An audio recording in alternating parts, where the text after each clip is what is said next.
Po Šimonovi Nemcovi a Tomášovi Tatarovi je treťou posilou z NHL. Pospíšil v máji debutoval na majstrovstvách sveta po svojej prvej sezóne v zámorskej profilige, v ktorej získal 24 bodov. Ľudia, ktorí ma poznajú, tak vedia, že hokej znamená pre mňa veľmi veľa a naozaj ja s tým hokejom žijem každý deň a reprezentácia Slovenska pre mňa znamená veľa.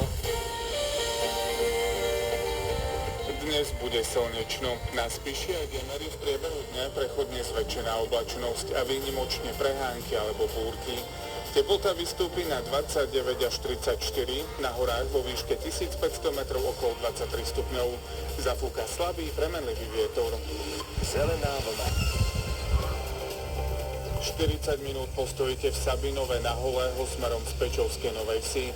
Radar ste hlásili za Hrhovom smerom na Turňu nad Bodvou, na D1 pri Širokom smerom do Prešova, pred Haniskou smerom z Košíc a na výjazde z